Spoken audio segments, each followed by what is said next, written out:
today's mindful moment, packed with insights but designed to fit into your busy life. Ever get that feeling, that what you're hearing on the news, the official line on big world events, maybe isn't the full story or even accurate? Oh, definitely. It's like looking at a picture where someone's deliberately blurred out the key parts, or maybe painted over them entirely. Exactly. Today, we're digging into some historical moments where those official stories, especially around violence and international stuff, just sort of fell apart when you looked closer at the evidence. Yeah, we'll be touching on info from, well, quite a few places. Reports from human rights groups, first-hand accounts from church organizations, even things the U.S. press itself eventually acknowledged, and analyses of the political language used. Right. So the idea today is to try and understand how information gets filtered, how stories get framed, maybe even how inconvenient facts get, buried. And what are the real consequences when the narrative we're given doesn't actually line up with reality? Let's jump in. Maybe start with some pretty stark examples from Central America. There are these credible reports coming from American priests and nuns working there. Really harrowing accounts. Absolutely. A 14-year-old girl, gang raped, decapitated, her head actually displayed publicly, nurses raped and murdered, a man tortured horribly, eyes out, fingernails pulled, then hanged.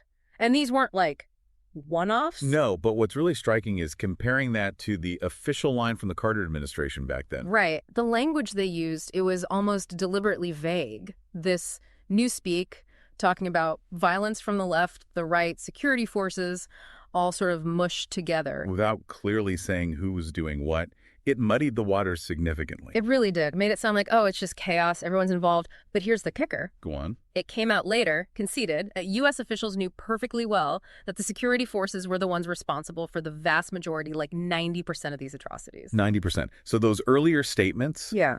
they weren't just inaccurate, they were knowingly deceptive. A way to obscure the truth. Pretty much. And the media, by and large, echoed that line. And it wasn't just about vague language. Sometimes information was just suppressed. Think about the Rio Simple massacre. Oh, yeah, that was huge. A massive number of civilians killed. Right, and reported almost immediately by the church, by international press. But in the main narrative, especially in the U.S., silence for over a year. Like it never happened. It really shows how information considered politically inconvenient can just be vanished. There's a definite pattern, isn't there? Downplaying violence when it's committed by allies of the U.S. Seems like it.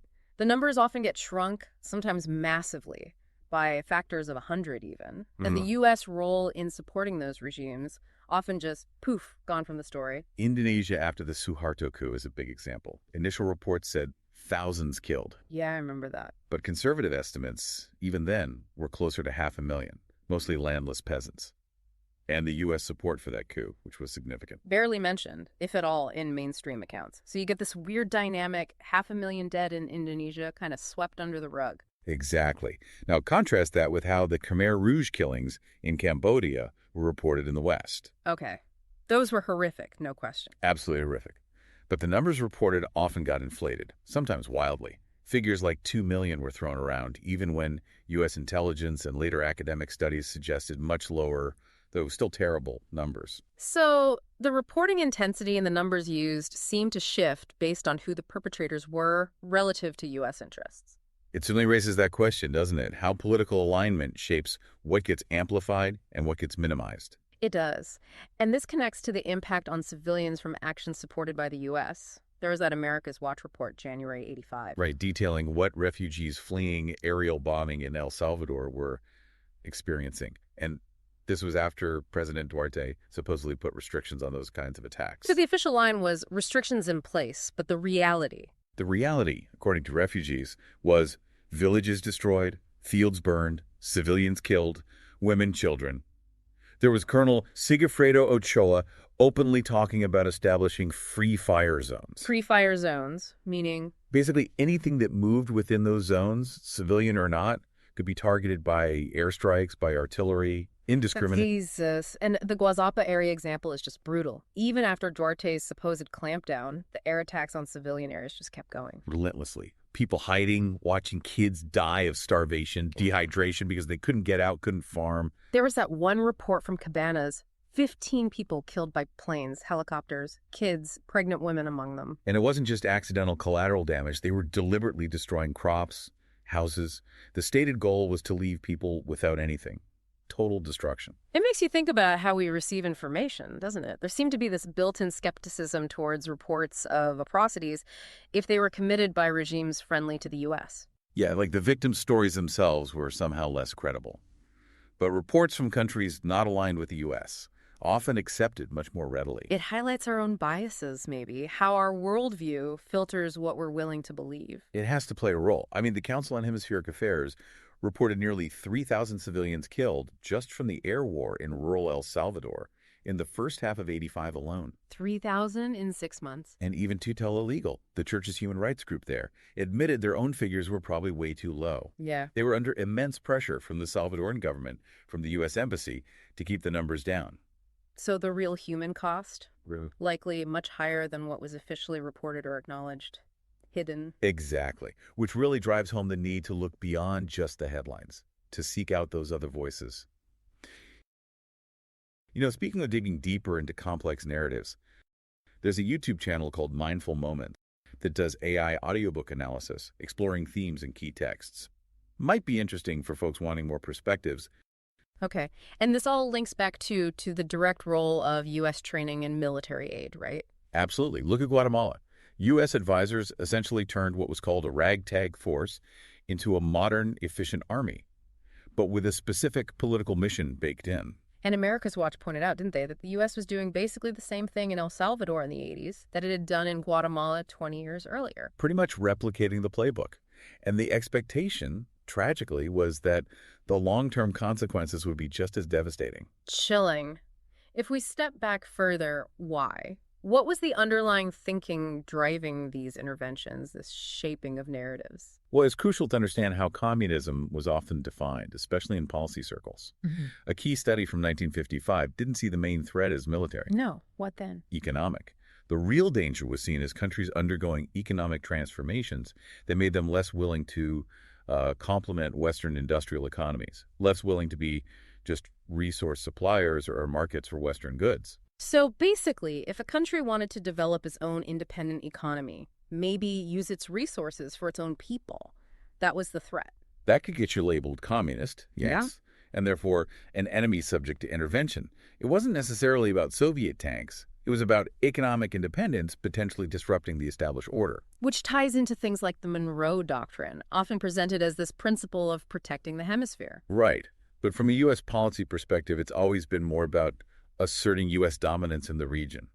Many Latin American nations historically saw it less as protection and more as a green light for U.S. intervention. And even the good neighbor policy, which sounds nicer. Had its own underlying reality. It often relied on propping up friendly dictatorships. Why? Because they maintained stability and an environment good for U.S. business interests. That fifth freedom they talked about. The freedom of enterprise.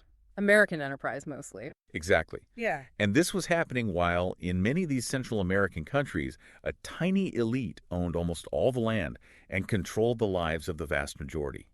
The policy helped keep that unequal status quo in place. So, maintaining control, protecting economic interests.